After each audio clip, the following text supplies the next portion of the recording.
वैदेशिक उद्भव के सिद्धांत के अंतर्गत यह माना जाता है कि हड़प्पा सभ्यता के जनक दक्षिण मेसोपोटामिया के सुमेरियाई लोग थे और इस मत के समर्थक विद्वानों में D.H. Gardner, sir John Marshall, Wheeler, Rakhal Das Banerji व दयाराम साहनी आदि का नाम उल्लेखनीय है।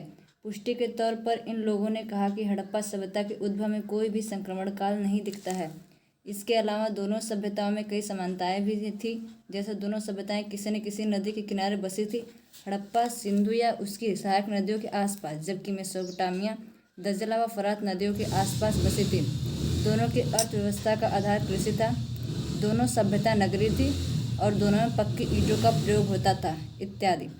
परंतु सूक्ष्मावलोकन करने पर पता चलता है कि इसमें समानता की तुलना में असमानता के तत्व कहीं ज़्यादा प्रबल थे। जैसे पक्की ईंटों का प्रयोग दोनों प्रयोग करते थे, परंतु जितने बड़े पैमाने पर पक्की ईंटों का प्रयोग हड़प्पा वासियों ने किया उतना अन्यत्र दुर्लभ है। हड़प्पाइयों की लिपि व मापतौल की प्रणाली भी मेसोपोटामिया से भिन्न थी। हड़प्पाई लोग चावल की खेती करते व हाथी पालते थे। मेसोपोटामिया इस तरह के साक्ष्य नहीं मिलते।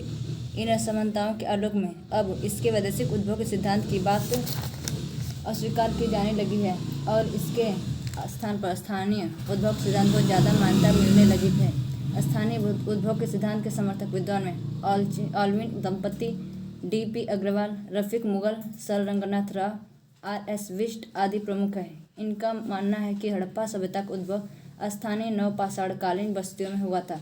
यह बात सत्य है कि इस सभ्यता के स्थानीय उद्भव का सिद्धांत हमारे सामान्य बुद्धि को ज़्यादा तुष्ट करते हैं, परंतु इसके इस स्थानीय उद्भव की प्रक्रिया को रेखांकित करना भी एक मुश्किल भरा कार्य माना जाता है।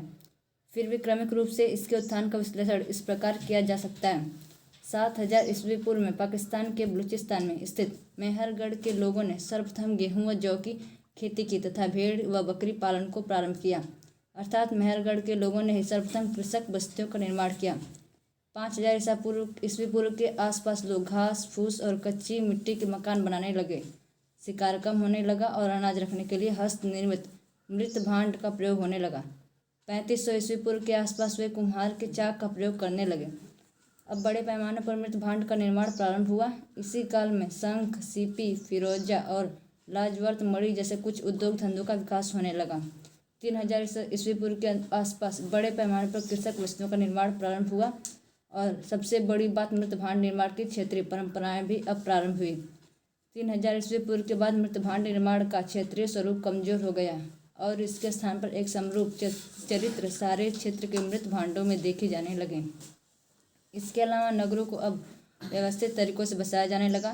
प्रत्येक शहर को पूर्व पश्चिम जैसे दो भागों में विभाजित कर पश्चिमी के क्षेत्र को दुर्गीकृत किया जाने लगा। ये सारे परिवर्तन जो इन क्षेत्रों में देखने को मिल रहा था वह किसी नवीन सभ्यता के उद्भव का संकेत दे रहा था और यह सभ्यता थी हड़प्पा सभ्यता। हड़प्पा सभ्यता की जानकारी की पृष्ठभूमि। हड़प्पा नामक पुरास्थल के बारे में सर्वप्रथम जानकारी 1826 ईस्वी में चार्ल्स मैसन ने दी थी, परंतु उस समय किसी का ध्यान उस ओर नहीं गया। इसके बाद 1856 ईस्वी में कराची से लाहौर के बीच रेलवे लाइन के निर्माण के क्रम में एक ब्रिटिश अधिकारी जॉन विलियम ब्रंटन को कुछ गिट्टियों अथवा रोड़ों की जरूरत महसूस हुई और उसे प्राप्त करने के लिए उसने जो प्रयास किए उससे भी हड़प्पा नामक पुरास्थल के बारे में यदि किंचित जानकारी मिली। भारतीय पुरातत्व के पिता के उपनाम से प्रसिद्ध अलेक्जेंडर कनिंघम ने भी इस क्षेत्र में 1853 ईस्वी तथा 1873 ईस्वी में उत्खनन के कुछ कार्य किए। यहाँ की उन्होंने कई बार यात्रा की और हड़प्पा के चित्राक्षर एक श्रृंगीय मुहर पर 1875 ईस्वी में भारतीय पुरातत्व सर्वेक्षण में एक रिपोर्ट प्रकाशित की, परंतु 1930 ईस्वी के दशक के पूर्व के ये सारे प्रयास इस सभ्यता को पूर्ण रूपेण प्रकाश में नहीं ला पाए।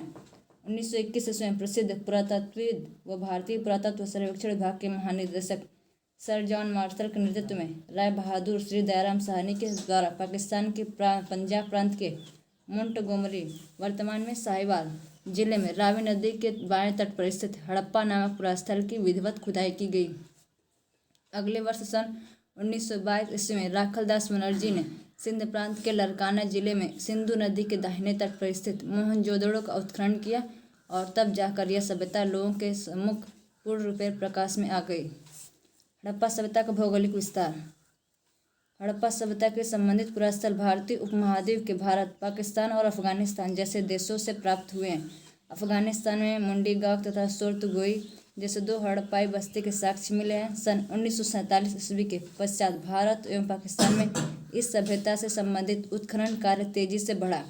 इससे कई नवीन स्थलों के बारे में जानकारी मिली। भारत में मिलने वाले महत्वपूर्ण स्थलों में राजस्थान के श्रीगंगानगर जिले में स्थित कालीबंगा, गुजरात के अहमदाबाद जिले में स्थित लोथल, रंगपुर, कच्छ जिले भी स्थित सुतकोटदा एवं धौलावीरा उल्लेखनीय है। पंजाब के रोपड़ जिले में स्थित बड़ावली, कुड़ाल, जिंद जिले में स्थित राखीगढ़ी एवं भिवानी जिले में स्थित मिताथल महत्वपूर्ण सैन्य पुरास्थल हैं। उत्तर प्रदेश के मेरठ में स्थित आलमगीरपुर एवं सहारनपुर जिले में स्थित हुलास आदि उल्लेखनीय है। हड़प्पा सभ्यता का क्षेत्रफल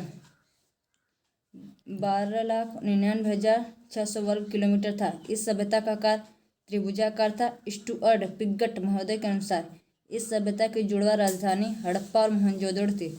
लघु हड़प्पा या लघु मोहनजोदड़ो लोथल। संक्षेप में इस सभ्यता से संबंधित कुछ महत्वपूर्ण तथ्य एक दृष्टि में इस प्रकार हैं। हड़प्पा सभ्यता का आकार त्रिभुजाकार। हड़प्पा सभ्यता का क्षेत्रफल 12,99,600 वर्ग किलोमीटर। हड़प्पा सभ्यता की जुड़वा राजधानी हड़प्पा तथा मोहनजोदड़ो। स्टुअर्ट पिगट महोदय के अनुसार लघु हड़प्पा व लघु मोहनजोदड़ो लोथल। सिंधु सभ्यता की दक्षिणतम सीमा दैमाबाद। सिंधु सभ्यता की उत्तरतम सीमा मांडा। सिंधु सभ्यता की पूर्वतम सीमा आलमगीरपुर। सिंधु सभ्यता की पश्चिमतम सीमा सुतकागेंडोर। सबसे बड़ा हड़प्पाई स्थल क्रम से मोहनजोदड़ो, गनेरीवाला, हड़प्पा, धौलावीरा तथा राखीगढ़ी। भारत में सबसे बड़ा हड़प्पा स्थल धौलावीरा तथा राखीगढ़ी। पूर्व से पश्चिम तक की लंबाई 1600 किलोमीटर, उत्तर से दक्षिण तक की लंबाई 1400 किलोमीटर।